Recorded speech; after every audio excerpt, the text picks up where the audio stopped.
Halo, bertemu lagi bersama saya, Rina Puspita. Tentunya di audiobook keluaran dari Audiotune yang berjudul CEO Gondrong Itu Suamiku, ditulis oleh Julis. Episode Tuan Bagas. Benjamin Gumilang melangkah penuh wibawa ke dalam perusahaan yang kini dikendalikan penuh oleh putra tunggalnya. Baru 1 tahun, Bagas memimpin perusahaan setelah kembali dari Amerika. Perusahaan itu semakin maju besar di bawah kendalinya.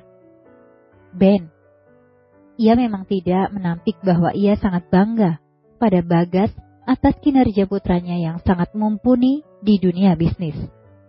Namun, ada satu hal yang masih membuat ia was-was.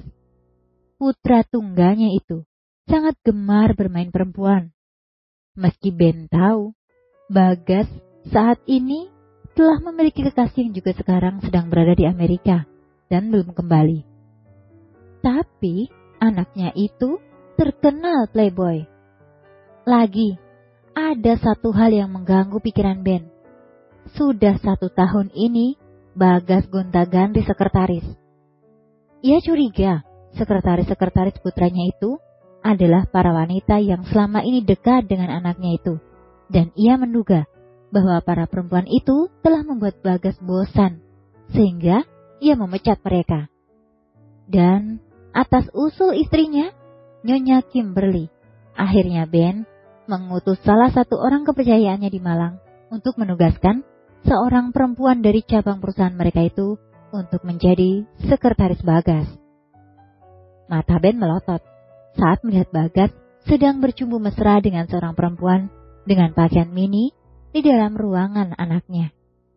Si perempuan yang kaget langsung melepaskan diri dan membenahi pakaiannya yang sudah melorot, sementara Bagas sendiri hanya menatap ayahnya dengan pandangan cendaga. "Bagas!" sentak Ben cepat. Ia murka sekali melihat kelakuan anaknya yang tidak berubah itu. "Apa sih, Pak? Datang-datang gangguin aku aja. Ini sekretaris baru aku, Pak. Namanya Dina," ujar Bagas santai sambil memperkenalkan perempuan yang segera menunduk hormat itu. "Kamu?" Ben menunjuk Dina yang segera mengangkat kepalanya. "Mulai hari ini kamu boleh mengundurkan diri. Saya akan menggaji kamu dengan hitungan 1 bulan. Perempuan itu menunduk.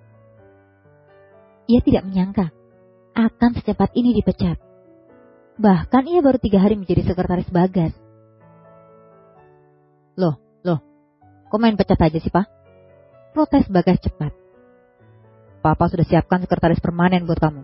Terserah kamu suka atau enggak. Yang jelas hanya Papa yang bisa memecatnya." Ben segera keluar ruangan dengan tatapan kesal pada putranya itu. Bagas mengacak rambut gondrongnya kesal. Ia kemudian menatap perempuan yang masih berdiri tak jauh darinya itu. "Kamu pulang aja," ujar Bagas ketus. Ia jadi kesal juga pada perempuan itu. Perempuan bernama Dina itu menghentakkan kaki dengan kesal lalu berlalu dari ruangan Bagas. Bagas sendiri memilih untuk masuk ke dalam salah satu ruangan berpintu yang ada di ruang kerjanya itu. Ia menghempaskan tubuhnya. Kesal masih terasa menggelayut di hatinya saat Papa datang dan memecat sekretaris barunya tadi. Bagas memang tidak bisa membantah bila itu sudah menjadi titah sang ayah. Lagi pula, ia sedang dalam masa percobaan. Kalau ia membantah lagi, bisa-bisa ia ditendang jadi gembel di jalanan. Oh iya, katanya tadi Papa sudah menyiapkan sekretaris baru untuknya, bukan? Bagas malas memikirkannya. Ia tidak suka bila sekretaris itu bukan pilihannya sendiri. Apalagi ia belum jelas melihat bentuk perempuan yang akan menjadi sekretarisnya nanti. Bagas mengerang kesal, mengacak rambut gondrongnya dengan ke-10 jari. Saat sedang kesal itu, ada satu panggilan telepon. Nama sahabatnya tertera di layar ponsel. "Woi, gila, gue telepon dari tadi juga," seru Doni terdengar kesal saat Bagas mengangkat teleponnya itu. "Apaan sih lo? Gangguin orang aja. Lo tau gak, bokap gue baru aja mencat sekretaris baru gue. Mana gue tadi lagi enak lagi. Sembur Bagas tak kalah kesalnya. Doni sudah tertawa lepas mendengar kesialan temannya yang banyak digilai perempuan itu. Udah, malam ini kita have fun. Lo tau gak, Kevin bakal ngadain party malam ini di apartemennya. Bagas tentu saja menyambut antusias hal itu. Ia sudah membayangkan akan melihat banyak perempuan cantik berbikini nanti di sana. Wah, gue suka nih yang beginian. Sambut Bagas dengan wajah sumringah. Kekesalan yang tadi terasa menguap begitu saja. Bagas kembali bangkit. Ia membuka pintu lalu kembali duduk di ruangannya. Tapi tiba-tiba perutnya sakit, membuat Bagas segera bergegas ke kamar mandi. Bagas mengutuk makanan pedas yang dikonsumsinya malam tadi. Ia memang menyukai makanan dengan cita rasa pedas, tapi kalau sudah begitu, pada keesokan harinya perutnya akan kalah dan terasa sakit seperti saat ini. Cukup lama Bagas berada di dalam kamar mandi, akhirnya ia selesai juga. Bagas segera keluar dari kamar mandi. Ia meraih kunci mobil. Ia ingin pergi keluar.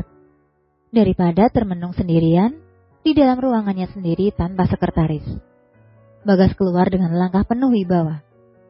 Hal yang tetap ia jaga ketika telah berada di depan semua stafnya.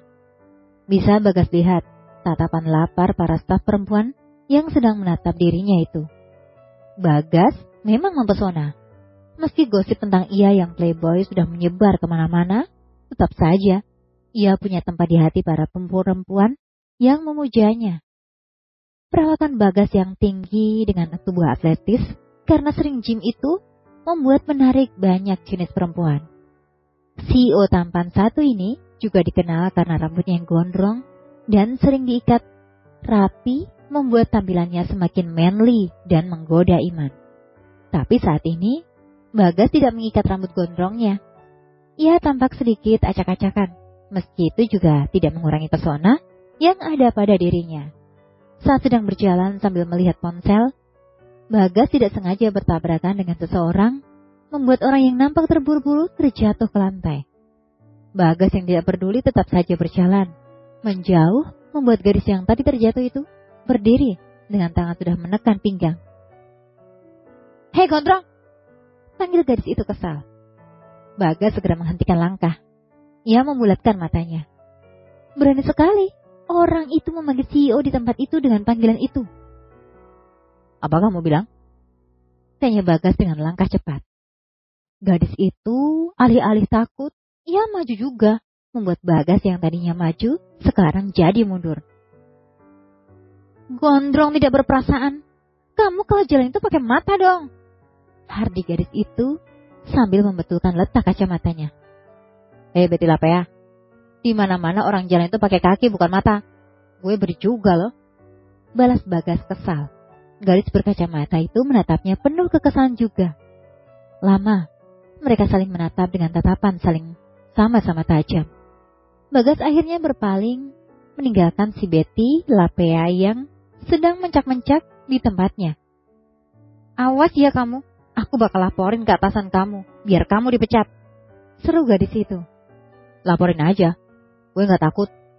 Balas Bagas sambil berseru pula sebelum ia masuk ke dalam lift yang akan membawanya ke pintu parkiran basement. Gadis berkacamata itu mendecak kesal, lalu kembali meneruskan langkah menuju ruangan CEO perusahaan itu. Ia benar-benar merasa sial sekali hari pertama kedatangannya ke perusahaan itu, malah akan bertemu dengan lelaki menyebalkan berambut gondrong. Itu pasti OB di sini. Awas saja kamu, aku bakal bikin perhitungan. Desis gadis itu masih dengan wajah tertekuk. Terima kasih dan sampai jumpa. Kalau kamu mau dengar audiobook lebih banyak dan gratis, segera download Audiotune.